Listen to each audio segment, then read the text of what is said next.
Video amatir warga merekam detik-detik seorang pria berbaju putih dalam kondisi bersimbah darah di perumahan Kecamatan Biringkanaya, Kota Makassar. Korban ditikam seorang oknum anggota TNI di pinggang belakang dengan senjata tajam. Sementara seorang perempuan yang merupakan istri pelaku histeris dan minta tolong warga, namun warga tidak berbuat apapun. Korban sempat dibawa ke rumah sakit, namun nyawanya tak tertolong karena kehabisan darah. Setelah sampai ketemu, anak saya ini langsung ditikam dari belakang. Aduh, betul-betul. Satu kali tapi keras dalam bagian belakang. Tangan. Berarti pada saat dia lakukan ini dia tidak sempat bertanya kenapa langsung? Tidak. Pokoknya mau berributan dia. Motif penikaman dipicu asmara. Rekoki istrinya pulang bersama korban, pelaku mengadang mobil korban dan lakukan penikaman. Korban diketahui berprofesi sebagai penyewa tenda pengantin, sementara istri pelaku adalah tata rias pengantin dan keduanya kerap bekerja sama dalam satu acara. Pihak Komando Daerah Angkatan Udara menjelaskan kasus ini sudah ditangani Satuan Polisi Militer TNI AU dan pelaku telah resmi ditahan. Dari Makassar, Sulawesi Selatan, Wahyu Ruslan, iNews melaporkan.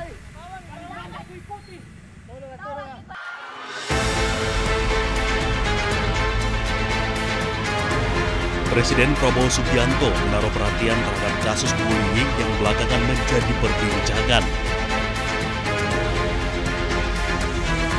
Salah satunya terhadap siswa SMPN 19 Tangerang Selatan yang meninggal dunia diduga akibat perundungan di sekolahnya. Prabowo menegaskan akan mengatasi maraknya perundungan tersebut. Semua pendidikan kita perbaiki, ya. Terima kasih. Hah? Apa? Ya, itu harus kita atasi, ya. Oke. Sementara itu, Menteri Pendidikan Dasar dan Menengah Abdul Mufti akan membentuk tim khusus di sekolah-sekolah untuk mencegah kasus kekerasan dan bullying yang kian marak. Tim yang ada di sekolah-sekolah dengan pendekatan yang lebih humanis, komprehensif dan partisipatif. Nanti melibatkan orang tua, melibatkan murid dan juga masyarakat sehingga berbagai kekerasan yang selama ini terjadi mudah-mudahan tidak terulang lagi di masa-masa akan datang. Kasus bullying sejak tahun 2020 hingga 2024 terus meningkat. Per 2020, KPAI mencatat data bullying 91 kasus dan terus meningkat hingga 573 kasus pada tahun 2024. Bullying juga terjadi di media sosial. SafeNet mencatat bullying dilakukan oleh 26% siswa SD, 25% SMP, dan 18,75% siswa SMA. Tim Liputan iNews melaporkan.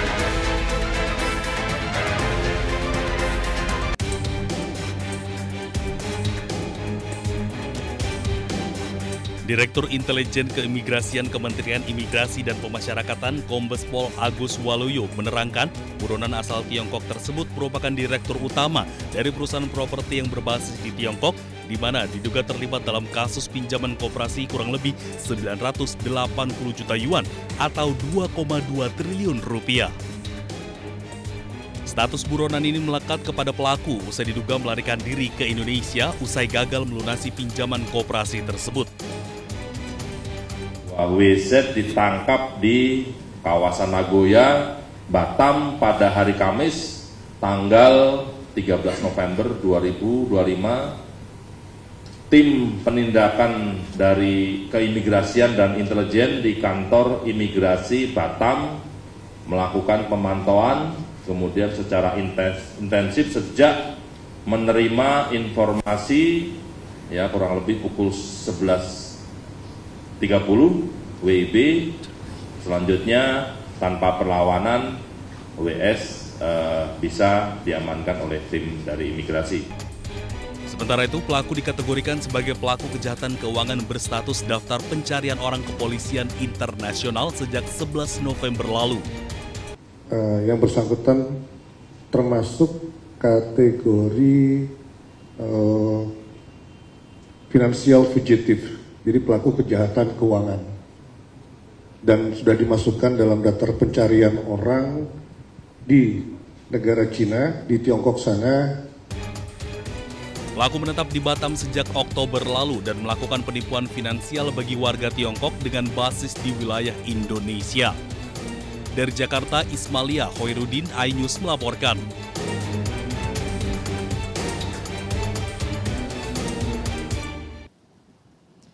Ya pemirsa, saat ini saya sedang berada di pesisir utara Jakarta, tepatnya di kawasan Pantai Mutiara, Pluit, Jakarta Utara. Di mana di tempat kami melaporkan saat ini, ketinggian permukaan air laut lebih tinggi dari daratan.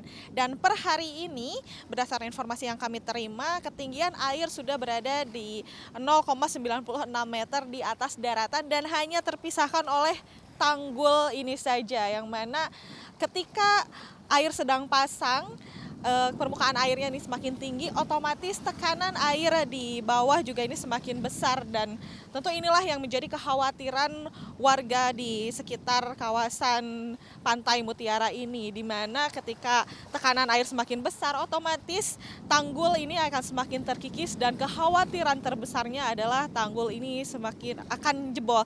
Dan selain itu juga tadi sudah dilihat bahwa ada sampah-sampah juga yang mana itu juga bisa mengikis permukaan tanggul, sehingga itu kekhawatiran terbesarnya adalah tanggulnya jebol. Dan kalau kami bisa tunjukkan pemirsa, ini nampak sekali, terlihat jelas di sini bahwa tanggul ini terlihat sudah beberapa kali ditinggikan, karena terlihat seperti ada tambalan di sini, yang mana ini kalau melihat langsung ini terlihat jelas bahwa di tambalan-tambalannya tersebut ini terlihat basah. Artinya ketika air sedang tinggi, ini air itu bisa rembes di tambalan-tambalan tanggulnya itu. Jadi, dan informasi terbaru pun baru-baru ini ketika air sedang pasang dan angin juga sedang kencang, ini air itu bisa menyiprat hingga ke daratan karena ombaknya yang cukup besar dan permukaan airnya yang memang cukup tinggi. Nah, baru-baru ini juga ramai diperbincangkan di media sosial bahwa mantan Gubernur Basuki Cahayapurnama atau Ahok ini mengatakan jika tanggul ini jebol maka akan terjadi banjirop yang cukup besar, di mana jangkauannya ini bisa sampai ke Monas, yang mana Monas itu merupakan pusat dari kota Jakarta.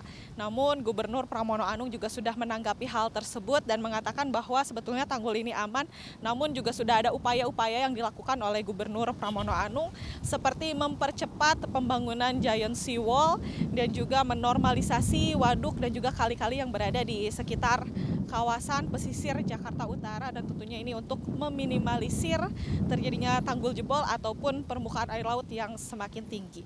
Dari Jakarta, Wenda Nura, Leman, Raga Firdaus, iNews melaporkan.